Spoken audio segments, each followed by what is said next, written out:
Bayangin perasaan orang tuanya. Oh my god. Ini orang tua anaknya hilang berapa lama gitu, berbulan-bulan, terus kemudian muncul gitu kan. Nyawanya direnggut dengan cara ya seperti ini nih. Gitu.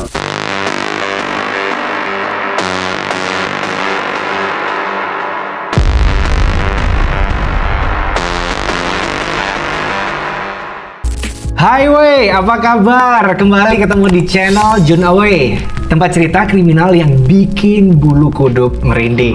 Oh iya, Bang Jun ingetin, jangan lupa like, komen, subscribe konten ini supaya Bang Jun makin semangat lagi cerita kayak gini ke kamu ya weh. Nah, jangan lupa aktifin juga loncengnya supaya kamu gak ketinggalan konten terbaru dari Bang Jun. Oke weh, hari ini kita bakal nyemplung di salah satu kasus yang paling mengerikan dalam sejarah Jepang. Nama pelakunya adalah Miyazaki Tsutomu. Nah, atau lebih dikenal sebagai otaku killer. Nah, otaku ini adalah istilah orang Jepang untuk yang mereka punya hobi anime. Kalau di Indonesia kita sering sebut namanya wibu gitu kan. Disclaim dulu ya weh, cerita ini kisah nyata dan sedikit berat. Dan melibatkan juga kejahatan terhadap anak di bawah umur. Kalau kalian nggak nyaman, mungkin bisa skip dulu nggak apa-apa. Tapi kalau penasaran, oke, kita bongkar kisah kelam yang bikin Jepang gemetar di tahun 80-an. Sudah siap? Let's get it out! Oke weh, kita akan mulai buka imajinasi kita untuk flashback di tahun 1988. Tepatnya, kejadian ini itu terjadi di tanggal 22 Agustus 1988 di kota Iruma, prefektur Saitama, Jepang. Saat itu waktunya sekitar jam 3 sore. Suasananya terik karena di situ musim panas ya, sangat kerasa banget panasnya. Ada seorang bocil cewek yang usianya sekitar 4 tahun bernama Kono Mari. Ia keluar rumah, rencananya, ya namanya bocil ya, mau main ke tempat temennya. Tapi bocil ini nggak pernah sampai di rumah temennya itu. Dan sekitar jam 6.23 sore, orang tuanya mulai panik nih. Karena si bocil Kono Mari nggak pulang. Akhirnya mereka buru-buru telepon polisi dan dia bilang ke pak polisinya, "Pak, anak kami hilang." Polisinya langsung gerak cepet ngedengar laporan dari orang tua Mari. Tapi petunjuk yang ditemukan polisi, nol. Mereka cuma tahu Mari terakhir kelihatan dari rumah itu pas keluar rumah aja. Nah, Senin sore itu pencarian besar-besaran dimulai. Sebanyak 50.000 poster disebar di stasiun kereta, halte bus, sampai dengan subway. Warga dan polisi menyisir hutan, jalanan, dan itu dilakukan mulai dari siang sampai malam. Dan ini dilakukan selama 4 minggu. Tapi si Mari nggak pernah ketemu juga. Polisi mulai curiga ini bukan cuman kasus orang hilang. Mereka takutnya yang terburuk, antara penculikan atau yang lebih parah. Dan sayangnya, firasat mereka benar. Beberapa waktu kemudian kabar tangis datang. Mari ditemukan, tapi dalam kondisi tidak diharapkan. Hidupnya direnggut oleh seorang pria berusia 26 tahun dari Tokyo. Pria yang kelihatannya biasa-biasa aja, tetapi ternyata seorang penggambil nyawa berantai yang kejamnya, na'udzubillah. Dan ini bukan akhir. Tragedi Mari ini cuma permulaan. Dalam 10 bulan ke depan, pria ini bakal menghantui Tokyo dengan merenggut nyawa 3 gadis kecil lainnya. Nah, untuk lebih tahu detailnya kasus ini, kita akan masuk ke dalam segmen mengenai siapa Miyazaki Tsutomu. Oke weh, mari kita buka profil alias kenalan dulu sama Miyazaki Tsutomu. Dia lahir 21 Agustus 1962 di Sukaichi, Tokyo. Dia berasal dari keluarga kaya raya. Ayahnya Katsumi punya perusahaan penerbitan surat kabar gede yang bernama Akiwa Shimbun. Tapi Miyazaki kecil kayaknya nggak selalu bahagia dan tidak nampak bahagia. Masa kecil Miyazaki jauh dari ceria. Ayahnya sibuk kerja, ibunya cuek, meski suka ngasih dia mainan ya dengan hadiah-hadiah kayak gitu. Saudara perempuannya nggak terlalu akrab sama Miyazaki. Satu-satunya orang yang bikin Miyazaki ngerasa diperhatiin cuman kakeknya yang bernama Sokichi. Di sekolah, Miyazaki ini termasuk anak yang pendiam, pemalu tapi pintar, terutama dalam pelajaran bahasa Inggris. Teman-temannya bilang dia baik, ada yang bilang juga agak aneh. Dan ada satu hal yang bikin Miyazaki ini beda daripada teman-teman lainnya. Nah, salah salah satu tangannya itu ada yang terlihat sedikit tidak sempurna alias cacat ya. Dia lahir prematur dan punya kelainan fisik di tangannya dia ya. Walaupun itu ringan dan kelihatannya sepele ya kalau ini ada kelainan fisik seperti itu, tapi buat dia ini berat banget. Dan waktu umur sekitar 5 tahunan, teman sekelasnya itu ngejek tentang kekurangan di dalam fisiknya itu. Sejak itulah dia nyalain semua masalah hidupnya ke kondisi ketidaksempurnanya itu. Nah, trauma ini kayak bom waktu yang ticking bagi si Miyazaki ini. Nah, kita masuk ke masa SMA-nya dia ya. Nah, di masa SMA-nya, hidupnya mulai amburadul. Nilainya jeblok, mimpi jadi guru bahasa Inggris di universitas yang dia inginkan itu si Universitas Meiji, itu pupus. Dia cuma lulus peringkat 40 dari 56 siswa ya. Dan akhirnya, dia kuliah teknik fotografi dan akhirnya kerja di salah satu perusahaan percetakan. Tapi di tahun 1986, dia keluar kerja dan menutup diri dari lingkungan sosial. Miyazaki jadi penyendiri.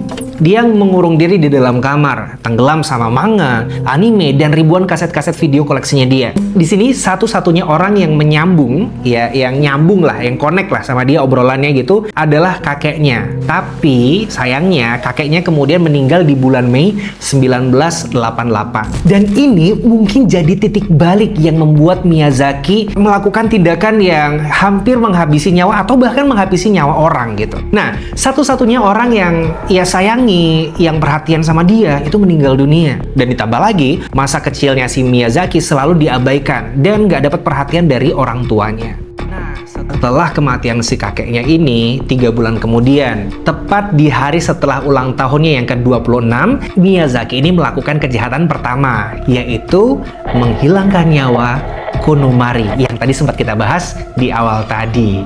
Kita pindah ke cerita lainnya. Setelah kasus Mari, si Miyazaki ini nggak berhenti. 2 minggu setelah pencarian Mari itu buntu, 3 Oktober 1988, dia nyari korban lagi. Di kota Hano, dia melihat ada Masami Yoshizawa yang usianya sekitar 7 tahun, lagi jalan sendirian. Nah, di sini Miyazaki itu mulai membujuk si Masami atau si Masami ini masuk ke dalam mobil dan membawa Masami ke pegunungan dekat sungai Noguri. Dan kasusnya hampir sama kayak Mari ya. Nyawanya direnggut dengan cara ya seperti ini nih. Gitu. Ya, si Masami itu diginiin dengan tangan kosong hingga nyawanya hilang. Setelah si korbannya ini tidak bernyawa ya, si Miyazaki akhirnya meninggalkan jasad si korban ke tempat yang ya di area dia menghilangkan nyawanya itu dan kemudian dia kabur. Di sini keluarga Yoshizawa melaporkan kehilangan putrinya mereka di malam itu juga dan upaya pencarian besar-besaran pun dilakukan. Namun lagi-lagi nggak ada petunjuk untuk jejak yang dicari. Dan si Yoshizawa waktu itu belum ketemu gitu. Walaupun gitu, polisi lokal segera menyadari bahwa kasus Mari dan si Masami ini saling berkaitan. Keduanya terjadi pada hari Senin sore. Dan kedua korban ini hampir sama usianya. Dan rumah mereka hanya berjarak sekitar 13 km satu sama lain. Tentunya ini bukan kebetulan. Tapi karena kurangnya bukti, ya hal ini lagi-lagi memaksa polisi mengarsipkan kasus Masami sebagai kasus hilang anak seperti kasus si Konomari ya, korban pertamanya. Tapi kali ini polisi nggak perlu menunggu terlalu lama sebelum kejahatan serupa terjadi lagi. Dan akhirnya memberi petunjuk yang mengarah ke kebenaran yang mengerikan, yang sudah dicurigai oleh sejumlah penyelidik selama berbulan-bulan bahwa memang ada kasus penghilangan nyawa berantai yang pelakunya masih berkeliaran di Jepang pada waktu itu. Lalu di bulan Desember tahun 1988, korban ketiga muncul nih. Namanya Namba Erika. Bocil usia 4 tahun ini diculik 20 meter dari rumahnya di daerah Kawagu. Kali ini Miyazaki nyaris kepergok. Nah, mobilnya ini sempat nyangkut di saluran air. Dan ada 2 orang pria nolong dia. Nah, mereka ini sempat ingat plat nomor mobilnya. Tapi masalahnya salah tebak tipe mobil. Ini yang bikin polisi buang waktu nyari 6.000 mobil Toyota Corolla seri 2. Padahal si Miyazaki ini mobilnya itu adalah Nissan. Kalau nggak salah mereknya Nissan Langley. Nah, di sini jasad Erika ditemukan keesokan harinya. Pakaian korban ditemukan nggak jauh dari pusat pemuda Naguri. Yang bikin kasus ini makin mengerikan itu adalah si Miyazaki nggak cuman menghilangkan nyawa. Dia mulai ngelecehin keluarga korban juga. beberapa hari setelah menghilangkan nyawanya si Mari, si korban pertamanya, masih ingat kan? Nah, dia ngirim kartu pos ke rumah keluarganya. Si keluarganya si Mari ini dengan tulisan, ada iblis di sekitar. Nah, tak hanya keluarga si Mari ya, yang dapat surat misterius, tapi dia juga mengirimkan ke keluarga Erika. Dan dia mengirim pesan dari potongan koran ya, dengan 4 kata. Ya, kalau pakai bahasa Jepangnya 4 kata, tapi ini aku artikan dalam bahasa Indonesia. Erika, dingin, leher, mati, istirahat. Kata-katanya seperti itu. Nah, yang paling sadis lagi, di bulan Februari 1989 ya, di awal tahun, dia kirim kotak kardus ke keluarga Mari. Ini korban pertamanya, yang isinya adalah abu. Nah, dan ini ada tulang hangusnya, kemudian ada 10 gigi susu dan foto pakaian Mari, dan ada juga catatan yang bertuliskan 5 kata, Mari, tulang, kremasi, periksa, dan bukti. Bayangin perasaan orang tuanya. Oh my god. Ini orang tua, anaknya hilang berapa lama gitu, berbulan-bulan, terus kemudian muncul gitu kan. Setelah dianalisis oleh dokter forensik, ternyata benar. Bagian tulang, gigi, abu, dan pakaian tersebut benar milik si Mari, korban pertamanya. Dan pada tanggal 11 Maret 1989, Mari akhirnya dimakamkan. Nah, dalam pidato orang tuanya yang penuh haru, saat pemakamannya, si ayah Mari berkata, tangan dan kakinya tidak ada bersama jasadnya. Saat dia di surga, dia tidak akan bisa berjalan atau makan. Tolong kembalikan sisa jasadnya. Tidak puas dengan penyiksaan yang telah ia lakukan terhadap korban-korbannya maupun keluarga korban, Miyazaki ini tetap melanjutkan aksi dia yang gila itu. Nah, ini korban terakhir pada bulan Juni 1989, ada anak bernama Ayako Nomoto, usianya 5 tahun. Dia ada di distrik Ariake. Bocil ini lagi main sendirian. Ya, pas itu nggak ada orang tuanya atau teman yang mendampinginya. Jadi Ayako adalah target sempurna nih buat si Miyazaki. Nah, ia mulai dengan mengambil foto si Ayako. Dan setelah mendapatkan kepercayaannya, dia mengajaknya untuk menuju ke sesi foto di dalam mobilnya yang parkir yang nggak jauh dari situ. Nah, setelah berada di dalam mobil, Ayako dibawa ke tempat parkir sekitar 800 meter dari lokasi pertama mereka bertemu. Dan di dalam mobil itu, si Ayako kemudian melihat tangan si Miyazaki yang nggak normal dan kemudian mengejeknya. Nah, ini dia yang ngebuat si Miyazaki sangat marah. Dalam kemarahannya yang meledak-ledak, gara-gara dihina tangannya itu, Miyazaki akhirnya mengeksekusi si Ayako dengan gini. Gitu. Diginiin ya. Sampai akhirnya si Ayako berhenti bernafas. Lalu ia menutup mulut si Ayako dengan lakban dan melempar jasadnya ke bagasi mobil. Kali ini Miyazaki bawa jasad Ayako ke kamarnya. Ia simpan selama kurang lebih 2 hari. Dan ia melakukan hal-hal yang terlalu mengerikan buat diomongin ya. Ia mulai memisah-misahkan ini ya, ini gitu kan. Semua dipisah-pisahin. Badannya si Ayako ini tadi. Kemudian ini. Tahu kan? Nah, ini tadi setelah dipisahin, dimakan. Tapi yang bikin ngeri dan bikin, gitu loh, gimana sih?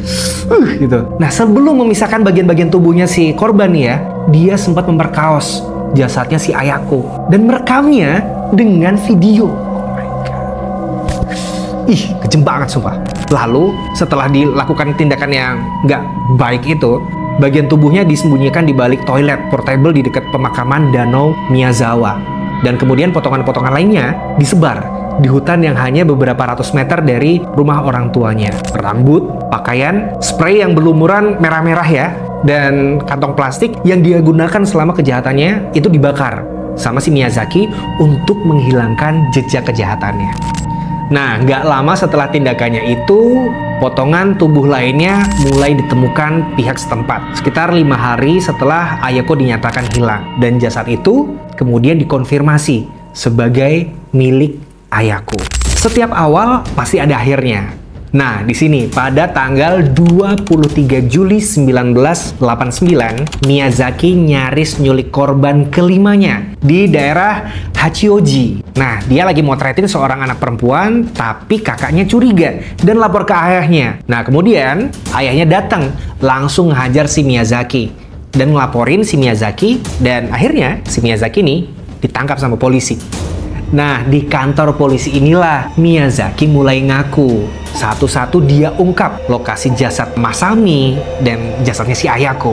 Kemudian saat itu juga kamarnya digeledah dan ya Tuhan, di sini nih wartawan menemukan 5.763 kaset video, termasuk 20 yang berisi bukti kejahatannya. Ada video pemerkosaan terhadap tubuh-tubuh korbannya, video pisah-pisah tubuh, video yang memakan anggota tubuh si korbannya, kemudian beberapa hal yang menjijikan lainnya. Ini jelas nggak bisa diceritain ya di sini ya. Intinya dia melakukan tindakan yang gitu terhadap korban-korbannya. Tapi ya akhirnya di sini nih, ini sulit membayangkan betapa beratnya tugas para penyelidik ya, yang harus memeriksa kaset itu satu persatu yang penuh rasa takut, yang akhirnya menemukan rekaman-rekaman yang traumatis. Dan ini sangat membekas ya di benak mereka seumur hidup nih. Dan bener aja, yang mereka temukan adalah semua hal menjijikan itu. Well, media Jepang pada waktu itu sangat heboh. Miyazaki jadi musuh nomor satu di masyarakat Jepang pada waktu itu. Nah, detail kehidupan si Miyazaki, masa kecilnya, kepribadiannya, dan latar belakang keluarganya ini memicu banyak reaksi dan banyak diskusi, bukan hanya soal kejahatannya, tapi juga soal media hiburan dan dampaknya terhadap masyarakat. Di sini, fakta bahwa kamar si Miyazaki dipenuhi manga dan kaset video yang kebanyakan berisi anime atau film horor, ini cukup bagi sebagian orang untuk menyalahkan media hiburan sebagai penyebab menjadikannya seorang sebagai monster, penghilang nyawa orang gitu. Hal ini memicu debat besar di Jepang saat itu ya, mirip dengan yang sering muncul di negara-negara lain, di mana media hiburan itu dijadikan kambing hitam atas persoalan sosial. Sementara isu-isu yang lebih besar atau lebih dalam seperti kasus pengasuhan anak, pola parenting, cara mendidik anak yang buruk, dan masalah psikologis tentang parenting ini sering diabaikan. Di sini, kasus Miyazaki itu memicu perdebatan tentang budaya otaku atau wibu saat itu ya. Banyak yang menuduh bahwa otaku atau wibu ini terlalu terobsesi dengan dunia fantasi. Karena Miyazaki adalah seorang otaku, ia pun langsung menjadi simbol buruk subkultur yang baru itu gitu. Dan hasilnya banyak anggota klub video, pecinta anime, atau bahkan orang-orang yang hanya mirip sama si Miyazaki ini secara fisik itu mulai disalahpahami, mulai dijauhi, bahkan diserang secara fisik oleh masyarakat. Kasian banget ya, padahal dia nggak ngapa-ngapain, terus dia diserang gitu. Ya, ini memang saat itu menjadi kebencian orang terhadap kasus ini, akhirnya dilimpahkan sama orang-orang yang punya kemiripan, mulai hobi dan juga fisik gitu. Pemeriksaan terakhir Miyazaki dilakukan pada bulan Juli 1997, dan sidang akhir ini digelar pada bulan Oktober dan Desember di tahun yang sama. Pengadilan akhirnya menggambarkan ini tindakan si Miyazaki sebagai kejahatan keji dengan tingkat kebrutalan yang belum pernah terjadi sebelumnya dalam sejarah kriminal Jepang. Mereka juga menyoroti tidak adanya rasa empati terhadap para korban ini dan keluarga mereka, serta dampak sosial luar biasa dari kejahatan ini. Pada tanggal 14 April 1997, Miyazaki dijatuhi hukuman mati oleh pengadilan. Namun karena berbagai banding hukum dari tim pembela, pelaksanaan hukuman itu tertunda selama lebih dari 1 dekade. Dan akhirnya pada tanggal 17 Juni 2008, atau hampir sekitar 20 tahun setelah terjadinya pembunuhan pertamanya, si Miyazaki ini dieksekusi secara tertutup di rumah tahanan Tokyo. Dengan itu, salah satu kisah kriminal paling mengerikan dalam sejarah Jepang resmi berakhir. Ya, walaupun kasusnya sudah berakhir ya, tapi kerusakan emosional akibat menghilangkan anak-anak yang nggak bersalah yang dilakukan si Miyazaki di tahun 88 dan 89 ini nggak pernah benar-benar sembuh ya. Nggak hanya membawa duka mendalam bagi keluarga korban, Miyazaki juga menghancurkan keluarganya sendiri. Setelah Miyazaki ditangkap ya waktu itu, keluarganya menjadi sasaran pelecehan masyarakat. Salah satunya adalah si saudara perempuannya terpaksa keluar dari sekolah perawat, sementara yang lainnya membatalkan pertunangannya. Ayah Miyazaki, si Bapak Katsumi ini menjual rumah keluarga di tahun 1994 ya, dan menyerahkan seluruh hasil penjualannya itu kepada keluarga para korban. Kemudian dengan rasa malu dan penyesalan yang luar biasa, si bapak ini mengakhiri hidupnya dengan cara melompat dari jembatan. Makasih weh udah nonton ya. Kalau kamu suka konten kayak gini, jangan lupa like, komen, subscribe, dan share ya. Oh iya, jangan lupa nyalain loncengnya, biar Bang Jun makin semangat ungkap kasus-kasus yang mulai dilupain gitu kan. Oh iya tulis juga di kolom komentar ya, apa pendapat kamu tentang kasus ini. Nah, kasus si Miyazaki Tsutomu ini bukan hanya kisah tentang monster kejahatan, tapi juga peringatan tentang apa yang terjadi ketika seorang anak tumbuh kesepian, tanpa pelukan, tanpa perhatian, tanpa suara dari orang tua yang berkata, "Aku sayang kamu, aku peduli kamu." Di balik sosok pelaku kejadian ini, ada jiwa yang retak sejak kecil. Ia nggak pernah benar-benar didengarkan oleh orang tuanya. Semoga tragedi ini menyadarkan kita semua ya, bahwa perhatian, kasih sayang, dan kesehatan mental ini bukan pilihan, tapi kebutuhan terutama bagi anak-anak. Karena di sanalah masa depan itu dimulai. Stay safe, dan sampai jumpa di episode atau video selanjutnya. Aku Bang Jun, sign out.